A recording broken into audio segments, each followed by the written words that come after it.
what I wanted to do is really raise women's awareness of the transformational opportunity that's available and possible when we mother, Hmm. right? And but that is a very foreign concept because of the fact that, like, well, what do you mean? Like, I'm putting my kids first, my husband first, or partner, I'm way down the list, let alone think of it as something that I could use as a vehicle for transformation.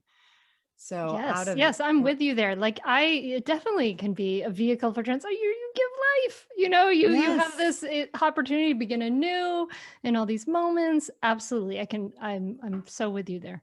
yeah, and and in the kind of the chaos, particularly of new motherhood, but throughout our child rearing, the upset, the chaos, the disequilibrium is the ripest time for transformation. Mm. Um, and our kids are this beautiful reflection, vehicle, mirror for all of our, I'm going to use a little jargon phrase here, unfinished business.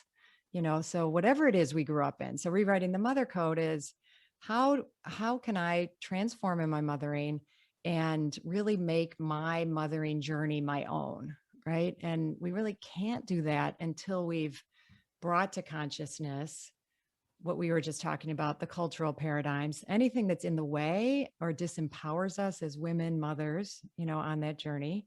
So where does the culture, tell us that we can't have, that we have to self-sacrifice and have to do it perfectly. Like if we look at another like really big myth that disempowers women is there's some right way to Oh do yeah. all this, Mm. there and we're supposed to find it. And there's a zillion books that are going to tell us how to do it.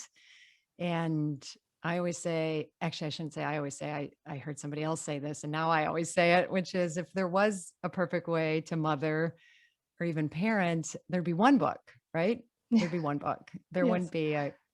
be the however many thousands of books there are telling you how to do it.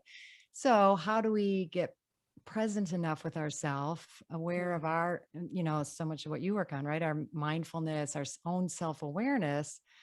But to do that, we do have to uncover cultural myths and then our wiring from our childhoods, and bring all that up to consciousness.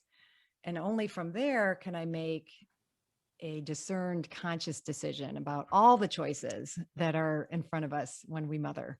And some of that's even whether we want to mother children, right? Mm. Another part of rewrite the mother code was that choice, right? That's also so wired into our culture and into our families that, well, if you get married, of course you're going to have kids. Or, you know, whenever we say, I know I've always wanted to have kids, or I know I don't want to have kids, I always invite, women to explore, well, how did you get to that? Right? Like what, follow the breadcrumbs back, right? Like whether it's culturally or for our families. And there's just beautiful treasures, right? There's so many things to discover about ourselves. And that is the journey, right? That's the transformational journey is that uncovering and then the continuous awareness as we get triggered by our kids or our spouse, in the day to day, we can heal, and heal old wounds and identify things in the moment, to